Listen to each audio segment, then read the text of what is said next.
Hi, it's Jurgen Welsi from the Cryptocurrency Academy. I don't know if you can see it properly, but I'm here with News BTC, a cryptocurrency news service. And as we are all very enthusiastic about crypto, I'm wondering who are we standing next to? So let me check you. Sure, I'm Samuel. I'm the CEO of News BTC. Okay. My name is Jonathan. I'm the chairman of News BTC. Okay, so basically you started it.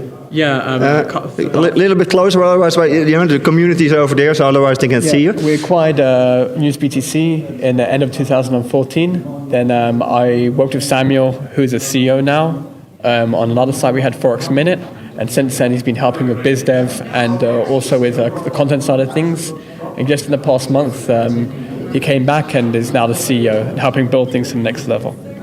Okay, awesome. So what I understood from just previously talking to you a little bit, you have a lot of sites, basically creating a lot of content. That's creating currently about 4 million users. Yes, correct. Which are actively on the website. Monthly, yeah. Can you elaborate a little bit more about the business? Sure. So our model is we produce news, analysis, cryptocurrency, almost uniquely focused, blockchain industry analysis. We have a team of writers spread across the globe, so 40 writers for News BTC, 30 or so for Bitcoinist at the moment. They produce content literally around the clock. Anything that happens, our editorial team is on it. And then we use this content to attract users, which we then use to promote ICOs, to promote new blockchain companies. That's the model basically. Okay, so you're using the website also for leverage to promote ICOs. What kind of things are you more doing for ICOs than basically promotion? Are there other deals that you're working on? I don't know which one to give the mic to. So we connect ICOs to participants, to users of the services that they're creating, and also to investors, VCs. So our model is 360 in that sense. We bring, so say for example, all these different companies that are around here today, we can bring them users, we can bring them venture capital, and we can also bring them participants in the form of ICO token participation. Okay, so you're also you're in the market and you know a lot of venture capitalists. So if there is an interesting ICO, and probably are you doing also kind of things like rating? Yes, we rate pretty much every ICO we work with. We have a team of analysts on both websites, both News BTC and Bitcoinist. When we first list an ICO, we're pretty stringent with our listing requirements. We give it to our team of analysts. They put forward a white paper review, and then we publish that white paper review to our network of users. So we like to think that we act as an almost crowd wisdom mechanism. So as opposed to an individual trying to figure out whether there's value in an ICO by themselves, we give them our user base impression of that ICO, and they can use that to make an informed decision. Okay, so imagine I'm an ICO, or I'm an ICO owner. I'm a CEO. I'm going to do. Sure. You say you're pretty stringent on accepting ICOs. Absolutely. So what are the top 5 things that I really have to be secure on to be accepted? Sure. I mean, I say we're stringent on acceptance.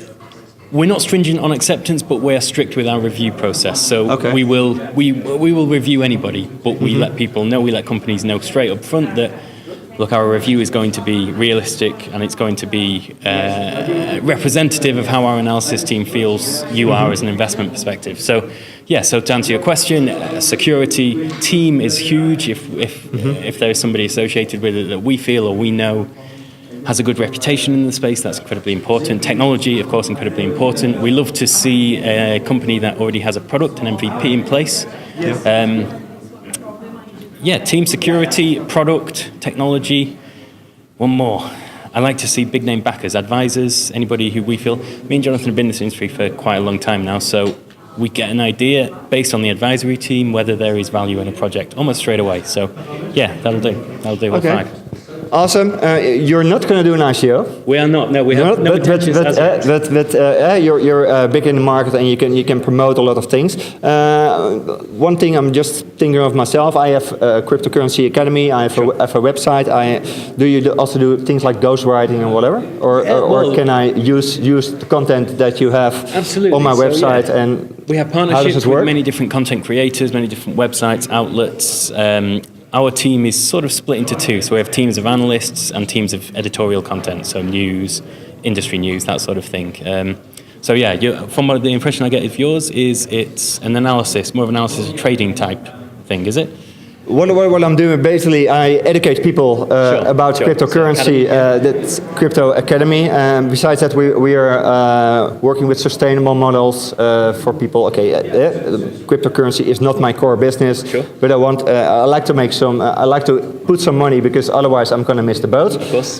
So we help them how to do that. That's not really with trading advice, but for example, setting up a mining contract and setting up masternoding contracts. Logistics of it. So the logistics. And also the technical part, and we make sure that that's going to work, and they're going to make money, and of course our chimney has to smoke as well. Great, yeah. I mean, one thing I will say, when we right now we have no intention of doing an ICO, and that is because up until this point we've managed to, and we are one of the only news outlets that's completely independent. We are completely self-owned, completely self-funded, and if we were to do an ICO, we are aware that may bring in a degree of outside ownership, and that can influence our ability to be objective, which is what's happened to many of the news outlets in the space. So, yeah, right now we have no intentions of doing that for that very reason. ICO should only be for, ICO should only be for companies, people, individuals who actually need their funds. It should be the exact funds they need for, let's say, the next couple of years, or for their build out their project, for the infrastructure out.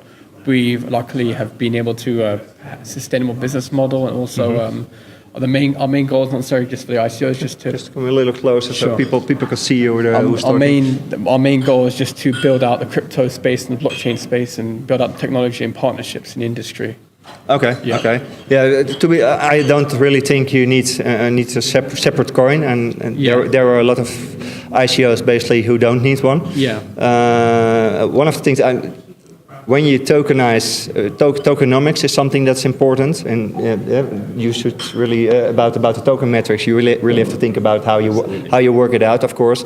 And besides that, you were saying if you're doing an ICO, you're going to give away part of the ownership, and I don't agree, because basically a token is not like a stock, and you don't have voting rights or whatever. Of course, there can be a part that people want the company to succeed, but there is no really direct connection to a token and the company itself. Sure.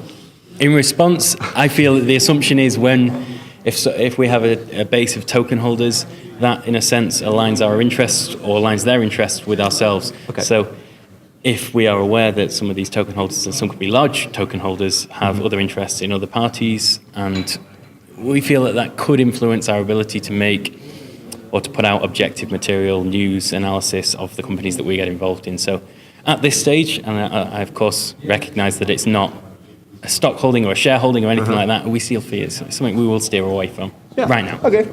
Yep, clear point. And I think. But I agree with what you say. I tend to agree on that as well. Of course, if there are a lot of large token holders, that can influence the decision that you make concerning your company.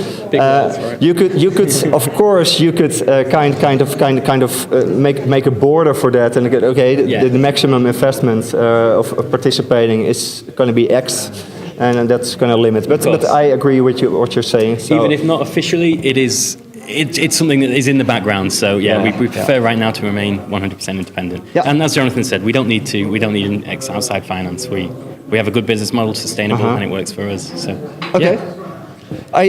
Jonathan, thanks a lot, and Samuel as well. Great you guys, if you want some more information, contact me, and I will get you in contact with these guys, and we can make a nice ICO. I don't know. Take care. Bye bye. Bye bye.